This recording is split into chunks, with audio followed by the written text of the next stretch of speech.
একজন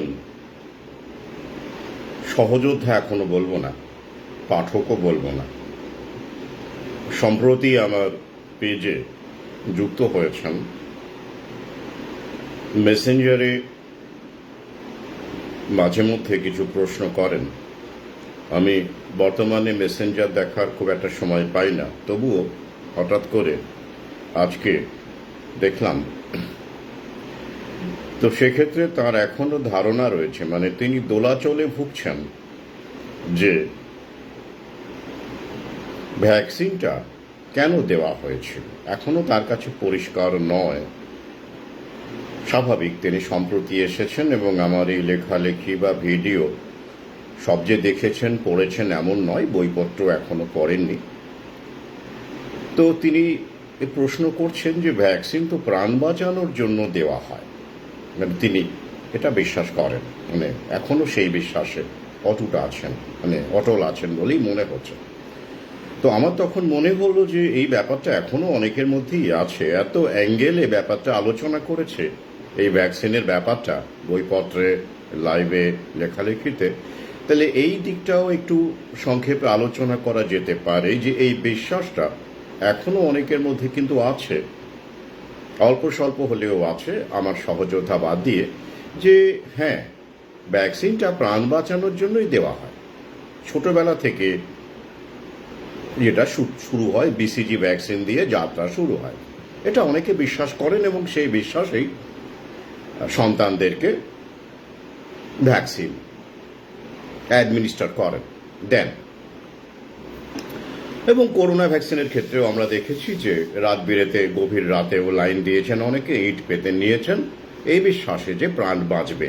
এবং মিডিয়া থেকে শুরু করে সর্বত্রই এই একই কথাই বলা হয়েছে যে হ্যাঁ, এই ভ্যাকসিন নিলে আপনি প্রাণে বেঁচে যাবেন, আপনার করোনা হবে না, হলেও খুব অল্প স্বল্প হবে, ইত্যাদি ইত্যাদি। শুধু করোনা নয়, যে কোনো ভ্যাকসিনের ক্ষেত্রেই দেখবেন ছোটবেলায় যে বিসিজি ভ্যাকসিন দিয়ে যে যাত্রাপথ শুরু হয় শিশুদের, এবং তারপরে দেখবেন এরকম বহু ভ্যাকসিন দেওয়া হয়। এটা বাড়ছে সংখ্যাটা। সম্প্রতিকালে আমাদের দেশের ইমিউনাইজেশন প্রোগ্রামে এমআর ভ্যাকসিন সেটাও সংযুক্ত হয়েছে। তো এটাও একই কারণ দেওয়া হয়, ভয়ঙ্কর, মানে চারদিকে ভয়ঙ্কর ভয়ঙ্কর রোগ ব্যাধি অসুস্থতা, সেখান থেকে শিশুদেরকে বাঁচাতে গেলে, প্রোটেক্ট করতে গেলে এই ভ্যাকসিনগুলো দিতে হয়, এটাই প্রচার করা হয় এবং আমরা সেটা বিশ্বাস করি। বেশ, তো এবার আমি পাল্টা প্রশ্ন রেখেছি, আজকের ফেসবুকেই আপনারা দেখতে পাবেন, যে প্রাণ বাঁচানোর জন্য যদি ভ্যাকসিন দেওয়া হয়, এত এত ভ্যাকসিন দেওয়া হচ্ছে, ফ্রিতে দেওয়া হচ্ছে, তেমনটাই আমরা জানি, যদিও আসলে পুরোপুরি ফ্রি নয়, সরকার কেনে সেগুলো আমাদের টাকায়, জনগণের টাকায় ভ্যাকসিনগুলো কেনে এবং কিনে আমাদেরকে দেয়, সেটা আমরা জানি না অনেকেই। তো যাই হোক, অন্তত দৃশ্যত তো ফ্রিতে দেওয়া হচ্ছে। তো কিন্তু আরও মারাত্মক মারাত্মক অসুস্থতা, যাতে মানুষের প্রাণ চলে যেতে পারে, যেমন হার্টের সমস্যা, ক্যান্সারের কেমোথেরাপি, এগুলো লাইফ সেভিং, বা ধরুন রেডিয়েশন, এগুলো প্রচুর ব্যয় হয়, পরিবার মানে ঘটিবাটি বিক্রি হয়ে যায়। তো সেগুলো কেন ফ্রিতে দেওয়া হয় না? সেগুলো দিলে তো প্রাণ বাঁচে। তাহলে প্রাণ বাঁচানোর যে ট্যাকটিক্সটা, সেখানে কোনো গণ্ডগোল আছে না? আছে তো বটেই। যদি প্রাণ বাঁচানোটাই মূল লক্ষ্য হয়, তাহলে ভ্যাকসিনের বেলায় ফ্রি, অন্তত দৃশ্যত ফ্রি, অথচ অন্যান্য লাইফ সেভিং ড্রাগসের বেলায়, কেমোথেরাপির বেলায়, রেডিয়েশনের বেলায়, এমনকি আপনি যখন হার্ট স্টেন্ট বসানোর দরকার পড়ে, জানেন তো, ওটাও লাইফ সেভিং একটা ব্যাপার, তাই তো? তো সেই স্টেন্টও আপনাকে হাজার হাজার, এবং দামি হলে, ভালো ব্র্যান্ডেড হলে লক্ষ টাকাতেও কিনতে হতে পারে, তাই তো? দাম বেড়েই চলেছে। তাহলে সেগুলো কেন ফ্রিতে দেওয়া হচ্ছে না? প্রশ্ন জাগে না? আসুন, এই বিষয়েই আজকের এই ভিডিওটি। তাহলেই বুঝতে পারবেন যে এই ফ্রিতে, অথবা ওই নো প্রফিট নো লস বা নামমাত্র লাভে যে ভ্যাকসিন শিশুদের দেওয়া হচ্ছে, জনতাকে দেওয়া হচ্ছে, করোনা ভ্যাকসিনে বিপুল লাভ করেছে ওরা, প্রফিট করেছে, ঠিক আছে, সেটা তো আমরা জানি, প্রচুর প্রফিট করেছে। প্যানিকবাজি করে। কিন্তু শিশু ভ্যাকসিন যেগুলো দেওয়া হয় ছোটবেলা থেকে, দেখবেন আশাকর্মীরা দেন, হসপিটালে দেওয়া হয়, স্বাস্থ্যকেন্দ্রে দেওয়া হয়, না দিলে আবার বিডিও বাড়ি চলে যায়, তাই তো, জোর জবরদস্তি করে, নিতেই হবে বলে। এই ভ্যাকসিনগুলোতে কিন্তু প্রায় নো প্রফিট নো লস দেখা যাচ্ছে তথ্য, এবং খুব সামান্য লাভেই ফার্মা কোম্পানিগুলো ভ্যাকসিনগুলো সরকারকে বিক্রি করে বা দিয়ে দেয় কমে। সেখানে কিন্তু করোনা ভ্যাকসিনের মতো এত প্রফিট মার্জিন থাকে না। কিন্তু কেন দেয়? এই যে আমরা যারা বিশ্বাস করি তারা মনে করছি যে প্রাণ বাঁচানোর জন্য দেয়, শিশুরা যাতে করে ভালো থাকে সেই উদ্দেশ্যে দেয়, তাই তো, সহজ ব্যাপার, মানুষ যাতে করে ভালো থাকে। কিন্তু প্রশ্ন হচ্ছে যে সত্যি কি তাই? প্রশ্ন যাচ্ছে না, এইখান থেকেই প্রশ্নগুলো আসে। আসুন আগে আমরা দেখে নেই পৃথিবীতে শিশু ভ্যাকসিন কভারেজ কত, চাইল্ডহুড ভ্যাকসিন কভারেজ কত। তথ্য বলছে যে প্রায় 85% বা তারও বেশি শিশু ভ্যাকসিন কভারেজের মধ্যে আছে, মানে প্রায় সব ভ্যাকসিনই তাদেরকে দেওয়া হচ্ছে। এবং হু আরো খুব চিন্তা জানিয়েছে, তথাকথিত আরো যারা রয়েছে আন্তর্জাতিক সংগঠন, তারা খুব আতঙ্কিত যে পৃথিবীতে না এখনো প্রায় 1,43,00,000 শিশু আছে, মাত্র ওই 14 মিলিয়ন মতো, মানে ওরকমই হচ্ছে, 14 মিলিয়নের একটু বেশি, 1,43,00,000 শিশু যারা একটি ডোজও পায়নি, মানে বিসিজিও পায়নি, মানে জিরো ডোজ চিলড্রেন এদেরকে বলা হচ্ছে। আফ্রিকার প্রত্যন্ত অঞ্চলে বা অরণ্যে বা বিভিন্ন জায়গায় দেখবেন, আমাদেরও কোনো অঞ্চলে থাকতে পারে, কিন্তু সংখ্যাটা মাত্র 1,43,00,000। তাতেই ওদের কি চিন্তা, কি দুশ্চিন্তা যে 1,43,00,000 শিশু জিরো ডোজ ভ্যাকসিনের মধ্যে আছে। তাই 2030-এর মধ্যে এদেরকেও ভ্যাকসিন কভারেজের মধ্যে আনতে হবে, চাইল্ডহুড ভ্যাকসিন কভারেজের মধ্যে আনতে হবে। এই কারণে ওরা তৎপর এবং কোমর বেঁধে নেমেছে। তার জলজ্যান্ত উদাহরণ আমাদের দেশের আশাকর্মীরা এবং চিকিৎসকেরা এবং স্বাস্থ্যকর্মীরা এবং মিডিয়া এবং প্যানিক, এটা আমরা জানি। আসুন আমরা একটু এই ভ্যাকসিনের পেছনে খরচটা দেখে নিই। এক্সাক্ট খরচ ক্যালকুলেশন মুশকিল। বিল গেটস এখানে বিলিয়ন ডলার ইনভেস্ট করেছেন, আপনারা জানেন, সমস্ত ভ্যাকসিনে। এই মুহূর্তে ভ্যাকসিনে সবচেয়ে বেশি যদি আমরা সংগঠন এবং ইন্ডিভিজুয়াল হিসেবে দেখি, অবশ্যই 1 নম্বরে বিল গেটস। তবু তথ্য যতটুকু পাওয়া যাচ্ছে, দেখা যাচ্ছে যে 2015 সালে 72টি গরিব দেশ, পুয়ারেস্ট কান্ট্রিজ, তারা $4 বিলিয়ন খরচ করতে বাধ্য হয়েছে বলবো, কারণ ওই যে ফার্মা কোম্পানির চাপ, পলিসি, পুঁজিপতির পলিসি। $4 বিলিয়ন চাইল্ড ইমিউনাইজেশন প্রোগ্রামের জন্য খরচ করতে তারা বাধ্য হয়েছে এক প্রকার, বা করেছে। $4 বিলিয়ন। আরেকটা তথ্যে আসি, 2000 থেকে 2016-17 এইরকম সময় পর্যন্ত আন্তর্জাতিকভাবে হুয়ের তত্ত্বাবধানে, হু এবং অন্যান্য আন্তর্জাতিক যে স্বেচ্ছাসেবী সংগঠনগুলো আছে, যেমন বিল গেটসের পাত আছে,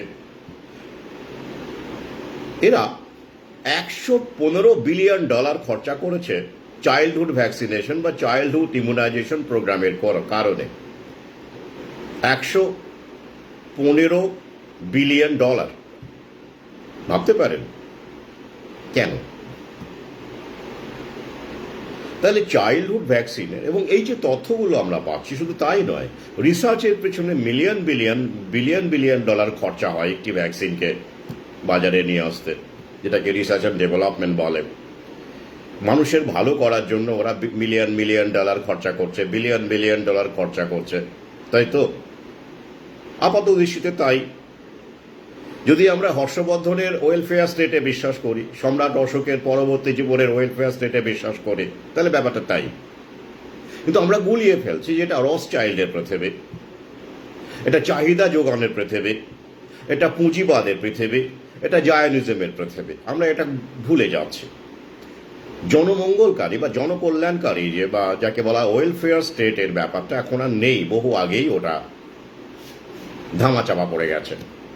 তবে হ্যাঁ, শো আছে, শো অফ আছে, যেগুলো দেখিয়ে মানুষকে বিভ্রান্ত করা হয় যে হ্যাঁ এই যে আমরা তোমাদের মঙ্গল চাইছি, ভালো চাইছে, এই কারণে এগুলো আমরা করছি, তোমাদের জন্য ভালোর জন্য করছি। এবং এই ব্রেন ওয়াশটা সফল হয় মিডিয়াকে কাজে লাগিয়ে, অবশ্যই এটা সফল হয়, যেটা আমরা দেখতেই পাই।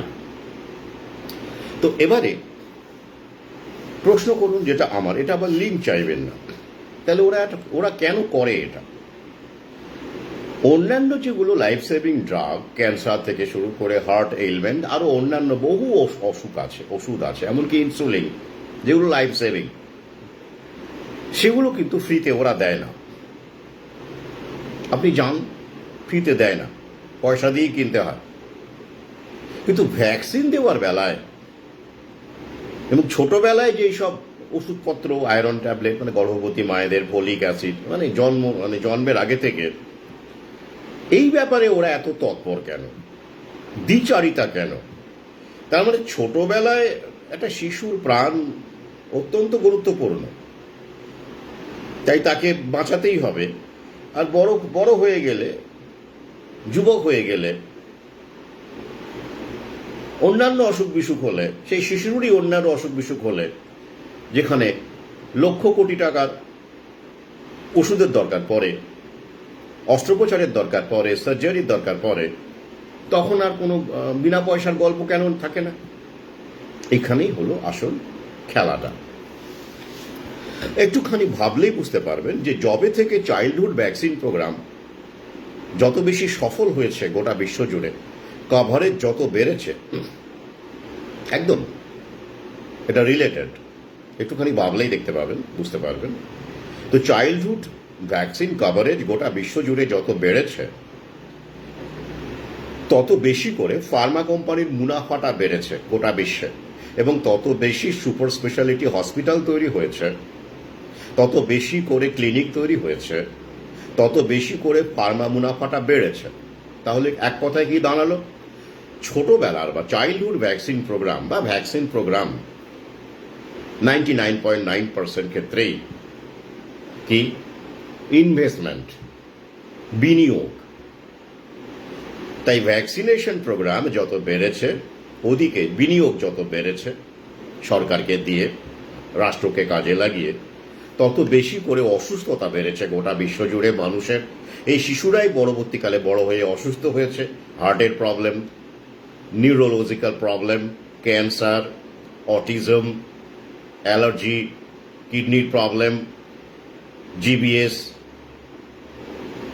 লুপাস, এই অজস্র সব রোগ ব্যাধি তাদের গ্রাস করেছে। আর তখন কিন্তু এই শিশুরা যখন এই রোগে ভুগতে শুরু করলো, ছোটবেলা থেকেই অনেকে ভুগতে শুরু করে, তারা জানেন, তখন আবার কোটি টাকার ইনজেকশন লাগে, 15 কোটি 16 কোটির ইনজেকশন ফেসবুকে ঘোরাঘুরি করে, সেটা আবার ফ্রিতে দেওয়া হয় না, তার জন্য চাঁদা তুলতে হয়। খেলাটা অদ্ভুত না? এই শিশুটি জন্মানোর সঙ্গে সঙ্গে বিসিজি ভ্যাকসিনটা ফ্রিতে পেল, কোট আনকোট ফ্রি। সেই শিশুটাই যখন মারাত্মক কোনো রোগের শিকার হলো, লুপাসের শিকার হলো, জিবিএস এর শিকার হলো, তখন কিন্তু তার ইনজেকশনটা বাবা মাকে পয়সা দিয়েই কিনতে হলো। তখন আর ফ্রিতে পাওয়া যাচ্ছে না। কেন? খেলাটা বুঝতে পারবেন না? এখনো না বুঝলে আর বোঝার সময় নেই। ডেঙ্গু ভ্যাকসিন এসে গেল প্রায়। এটা একটা অদ্ভুত খেলা, ওরা অদ্ভুতভাবে সফল হয়েছে। যেহেতু আমরা প্রশ্ন করতে পারি না, আমরা প্রশ্ন করি না, ওই হার্ডলি আস্ক কোশ্চেন্স, আর এই কারণেই ওটা পেরেছে। এটা তথ্য, মানে রিলেট করলে বুঝতে পারবেন, লিঙ্ক চাইবেন না, নিজের মগজকে কাজে লাগান। তো আগে গোটা বিশ্ব জুড়ে এত নার্সিং হোম, সুপার স্পেশালিটি হাসপাতাল ছিল, দেবী শেঠির মতো বড় বড় ব্র্যান্ডেড সার্জনের নাম তখন শোনা যেত, আমাদের দেশে ছিল না, দরকার পড়েনি। তখনও মানুষ মরতেও, এখনো মানুষ মরে। ফারাকটা এটাই, তখন 20 বছর 12 বছর 14 বছরের বাচ্চা কাচ্চাদের হার্ট অ্যাটাক হতো না, এখন হয়। অর্থাৎ এত এত ভ্যাকসিন গুঁজে দিয়েও, এত ফার্মা কোম্পানির সুপার স্পেশালিটি হাসপাতাল বানিয়েও, এত অত্যাধুনিক চিকিৎসা করিয়েও মানুষ অমর হয়নি, মানুষকে মরতেই হচ্ছে। বরং আগে বিনা চিকিৎসায় মরতো, কোট আনকোট, মানে বিনা খরচে মরতো, বাড়িতে মরতে হতোই। আর এখন প্রচুর খরচ করে, লক্ষ কোটি খরচা করে, মায়ের কোলে নয়, বাবার কোলে নয়, আত্মীয় স্বজনের কোলে নয়, বাবা প্রিয়জনের সঙ্গে নয়, ভেন্টিলেশনে মরে, আইসিইউতে মরে, লক্ষ টাকার বিল করে মরে। লক্ষ টাকা কম বললাম, কারো কারো কোটি প্রায় ছুঁয়ে যায়, ঘটি বাটি বিক্রি হয়ে যায়। তো এইটাই হলো ফারাক। মৃত্যু আটকানো যায়নি, মৃত্যু কখনো আটকানো যাবে না। ওগুলো ওরা গিমিকবাজি করে, মাঝে মাঝে বলে হ্যাঁ এই যা এসে গেল, জীবনে আপনি বৃদ্ধ হবেন না, অমুক এসে গেল, অমুক ট্রিটমেন্ট এসে গেল, অমুক থেরাপি এসে গেল, কত বড় বড় কথা ওরা বলে। সে বিল গেটসের মতো লোককেও বুড়ো হতে হয় এবং তাকেও একদিন মরতে হবে, রসচাইল্ডকেও মরতে হয়, রসচাইল্ডদেরও মরতে হয়েছে, তাই তো? কেউ বাঁচবে না, অমর হবে না, ওগুলো গিমিকবাজি। তো সুপারফিশিয়াল গিমিক। তাহলে এটাই হলো আসল উদ্দেশ্য, যে ওটা ইনভেস্টমেন্ট, ভ্যাকসিনগুলো ইনভেস্টমেন্ট, যাতে করে চাহিদা যোগানের ব্যাপারটা তো জানেন, যে চাহিদা তৈরি না হলে কিন্তু যোগানের প্রয়োজন পড়ে না, এবং যোগানকে কেন্দ্র করে যে ব্যবসা করার সুযোগ, মুনাফাবাজির সুযোগ, সেটা তৈরি হয় না। তাই চাহিদা তৈরি করতে হবে। কিসের চাহিদা? ওষুধের চাহিদা, থেরাপির চাহিদা, সার্জারির চাহিদা, সুপার স্পেশালিটির চাহিদা, এগুলো তৈরি করতে হবে। তার জন্য কি আছে? একদিকে যেমন ব্র্যান্ডিং আছে, ভয়বাজি মানে প্যানিকবাজি আছে, সেটা আছে, পাশাপাশি জেনুইন সমস্যা তো থাকতে হবে, শুধু প্যানিক দিয়ে হয় না। অর্থাৎ আপনার সন্তানের, আপনার বাড়ির লোকের, আপনার প্রিয়জনকে অসুস্থতা হতেই হবে। সে অসুস্থ যদি না হন, তিনি সুস্থ থাকেন দিনের পর দিন, তাহলে তিনি তো ইউজলেস ইটার্স হয়ে গেলেন। তাকে দিয়ে তো কোনো মুনাফার হবে না, উপার্জন হবে না। তাই সেটা কাম্য নয়, নইলে ধনতান্ত্রিক ব্যবস্থা চলবে না, পুঁজিবাদ চলবে না। আর তাই এই ভ্যাকসিনের নাম, মানে ভ্যাকসিনকে কাজে লাগিয়ে, একটা পবিত্র মহান জিনিস বলে প্রচার করে, কাজে লাগিয়ে ব্রেন ওয়াশ করে ছোটবেলা থেকেই গুঁজে দেওয়ার কার্যক্রম করা হয়েছে। এবং যে দেশে যত বেশি করে ভ্যাকসিন গোঁজা হয়েছে, সে দেশে তত বেশি করে পপুলেশন কন্ট্রোল করা গেছে, নারী পুরুষের মধ্যে বন্ধ্যাত্ব বেড়েছে, অসুস্থতা বেড়েছে, ফার্মা মুনাফা বেড়েছে। এভাবেই চলছিল, কিন্তু ভালোই ওরা ইনকাম করে ফেলেছিল। গোটা বিশ্ব জুড়ে সানোফি, মার্ক থেকে শুরু করে, সেরাম ইনস্টিটিউট থেকে শুরু করে, বড় বড় গ্লাসকো থেকে শুরু করে বিশাল বিশাল ফার্মা কোম্পানি তারা নিজেদের রাজত্ব কায়েম করছিল। কিন্তু একটা সমস্যা দেখা গেল কি, আমরা দেখতে পেলাম 2000 সালের পর থেকে গোটা ইউরোপে একটা খরা এলো, মানে একটা ডাউন টার্ন এলো। কিরকম? ফার্মা মুনাফা কমতে শুরু করলো।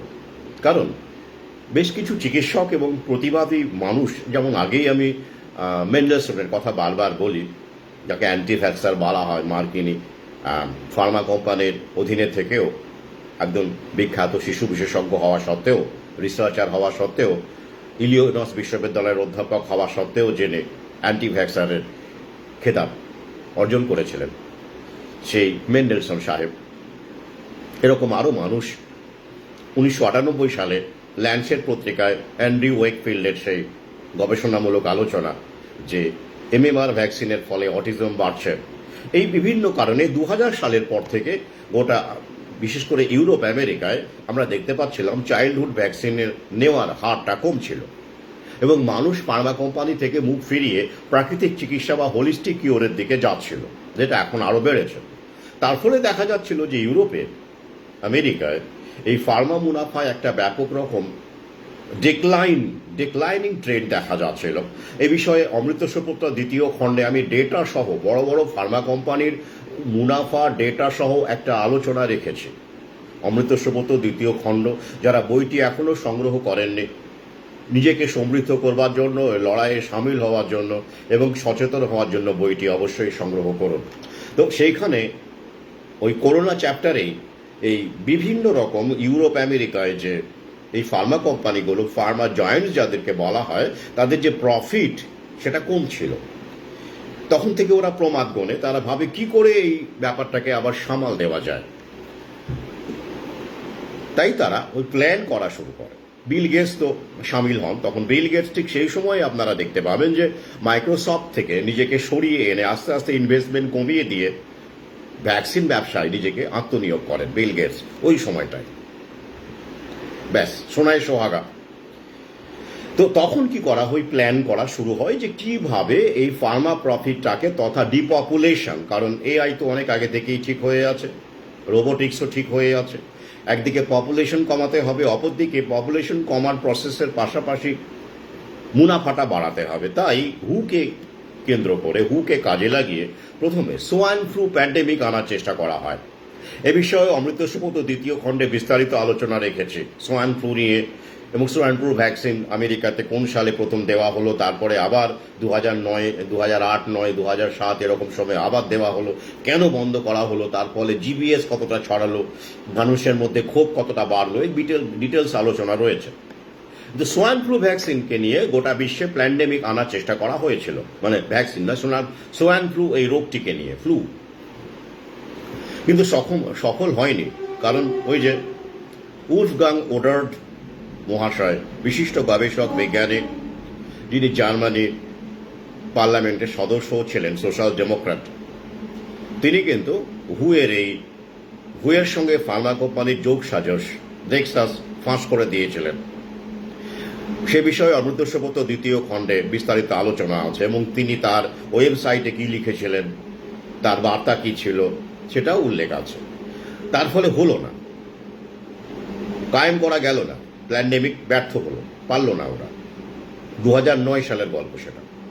তারপরে ওরা আরো 10 বছর সময় নিল, 8 ঘাট বেঁধে তৈরি হয়ে, যাতে করে আর উলফগাং ওডার্গের মতো কাউকে না পাওয়া যায়, সবাইকে কিনে নিয়ে, ভয় দেখিয়ে, সরিয়ে দিয়ে 8 ঘাট বেঁধে 2019-এর ওরা শেষের দিকে শুরু করলো কোভিড-19 প্যান্ডেমিক, ওরা বলে প্যান্ডেমিক।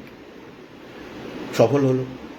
তার ফলে কি হলো, গোটা বিশ্ব জুড়ে যেভাবে প্যানিকবাজি করা হলো, সমস্ত মিডিয়াকে ফান্ডিং করে, কিনে নিয়ে, সরকারকে ফান্ডিং করে, রাজনৈতিক দলকে ফান্ডিং করে, তার ফলে কি হলো, আমরা দেখতে পেলাম যে সফল হলো কর্মসূচি।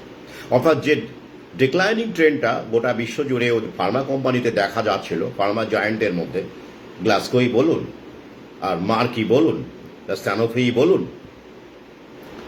দেখা যাচ্ছিল সেটা ওরা ওভারকাম করলো, এবং ওভারকাম তো শুধু করলোই না, তার কয়েক গুণ প্রফিট করে ফেললো এই করোনাকে কেন্দ্র করে।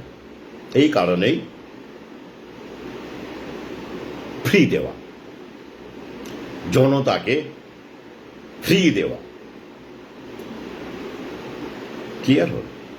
মজাটা এখানে। তবে ফারাক একটু আছে। ফারাক কি? চাইল্ডহুড ভ্যাকসিনগুলোর ক্ষেত্রে প্রফিট মার্জিন কম থাকে, যেহেতু ওটা ইনভেস্টমেন্ট, অনলি ইনভেস্টমেন্ট, পরে ওরা তুলে নেয়।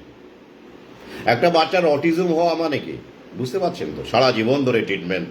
ডায়াবেটিস, আপনি যখন এই শিশু ভ্যাকসিনের প্রভাবে হয় না এমন কোনো রোগ নেই, এটা না হলে তো ওটা হবে, ওটা না হলে তো ওটা হবে, অ্যালার্জি, অ্যাজমা, ব্রঙ্কাইটিস। দেখবেন ইউরোপ আমেরিকার বাচ্চা কাচ্চারা ইনহেলার নিয়ে ঘোরে, এটা আমাদের দেশেও বা দেখতে পাবেন, ইনহেলার, যেটা বয়স্কদের আমরা দেখতে পেতাম। অ্যাজমা, এখন চাইল্ডহুড অ্যাজমা ঊর্ধ্বগামী, সেটা ওরা বুঝেছে।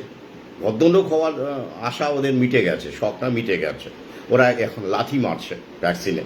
আর আমাদের দেশে তো ভদ্রলোক হওয়ার এখন ট্রেন্ড চলছে, স্মার্ট হওয়ার ট্রেন্ড চলছে, তাই আমরা ওদের পর্যায়ে যাওয়ার পরে বুঝবো, অসুবিধে নেই, নিতে থাকুন।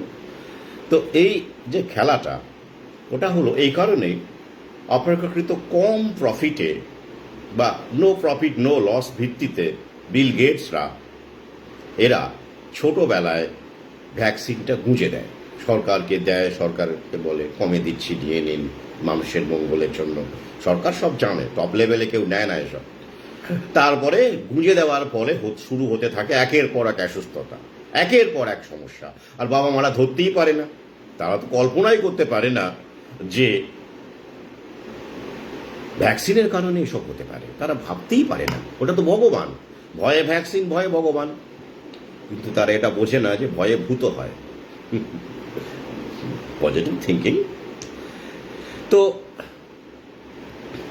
তো করোনা ভ্যাকসিনের ক্ষেত্রে কি হলো, সেটা তো ওরা প্রভূত কামাতে পারলো। কারণ কি, প্যানিকটা বেশি হয়েছিল মিডিয়াকে দিয়ে, এই কারণে মার্জিনটা, প্রফিট মার্জিনটা বেশি ছিল।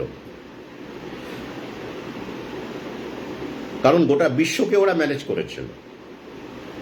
কিন্তু চাইল্ডহুড ভ্যাকসিনের ক্ষেত্রে এখনো প্রফিট মার্জিনটা কম রাখে ওরা, কারণ ওরা জানে যেটা হলো ইন দ্য লং টার্ম বেশি প্রফিট দেবে, তাই দিচ্ছে গোটা বিশ্ব জুড়ে। In the long term childhood ভ্যাকসিনের যে ইনভেস্টমেন্ট ওরা কয়েক গুণ তুলে নিচ্ছে। একদিকে ডিপপুলেশন, অপরদিকে প্রফিট, দুটোই চলছে। তো আমার কিন্তু রিয়ালাইজেশন একটা মনে হচ্ছে, যেটা হলো যে দেখবেন একটা প্রবাদ বাক্য আছে, অতি লোভে তাঁতি নষ্ট, গ্রাস্প অল লুজ অল, যার ইংরেজি গ্রাস্প অল লুজ অল।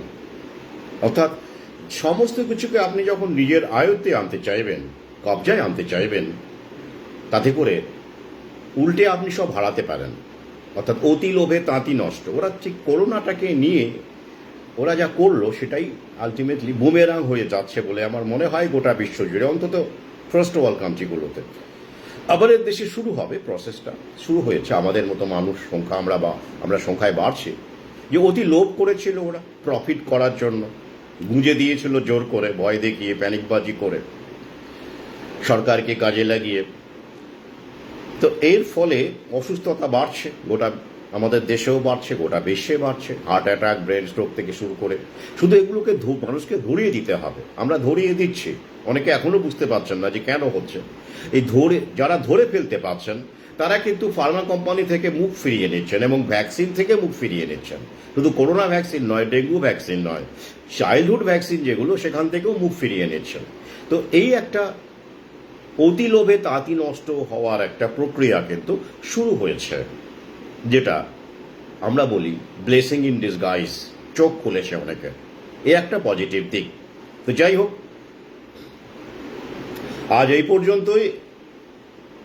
এই প্রশ্নটা অনেকের মধ্যে আছে বলেই আমি এই ভিডিওটি করলাম, যে প্রশ্নটা এটাই আরও একবার ভাবার জন্য আমি আপনাদের সামনে তুলে দিয়ে চলে যাব, যে প্রাণ বাঁচানোর জন্য, স্বাস্থ্য সুরক্ষার জন্য যদি ফ্রিতে ভ্যাকসিন দেওয়া হয়, শুধু করোনা ভ্যাকসিন নয়, ওটা তো ফ্রিতে দেওয়াই হয়েছিল, কোটা কোট ফ্রি, সরকার থেকেই তো ফ্রি দিয়েছে, সরকার কিনেছে, ফ্রিতে দিয়েছে।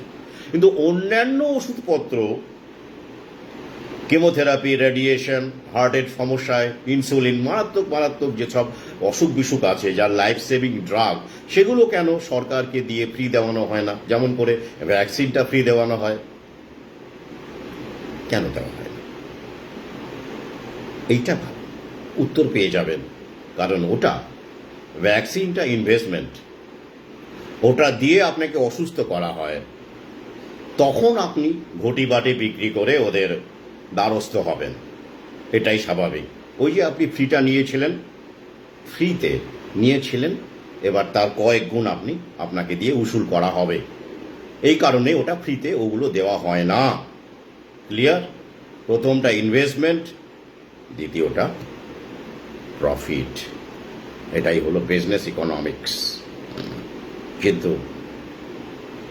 এই বিজনেস যেহেতু হেলথ বিজনেস, স্বাস্থ্যকে নিয়ে, মানুষের জীবন নিয়ে যেহেতু ব্যবসা, সেহেতু একটু একটু মহানতার অভিনয়টা করতে হয়, একটা আবরণ রাখতে হয়, একটা প্যাকেজ রাখতে হয়, মানুষের বিশ্বাস অর্জন করতে হয় কি আমরা তোমাদের ভালো চাই। এই বিশ্বাসটা অর্জন না করলে এটা গুঁজে দেওয়া যায় না। পাশাপাশি ওই যে মানসিকতা আছে মানুষের, ফ্রিতে পাচ্ছি নিয়ে নিই, এটাই সব কিছু মানে সমস্যার অন্যতম বড় কারণ বলে আমার মনে হয়। এই যে মানসিকতা, ফ্রিতে বিষ পেলেও নিয়ে নেব, এই যে মানসিকতা, এই মানসিকতা থেকে বেরিয়ে আসতে না পারলে এই স্বাস্থ্য মাফিয়া, হেলথ মাফিয়াদের কাছ থেকে আমাদের কিন্তু মুক্তি নেই, কোনোদিনই মুক্তি পাবো না আমরা। এটাই হলো সার কথা। শুভরাত্রি, সঙ্গে থাকুন, ভালো থাকুন এবং ভাবনায় থাকুন।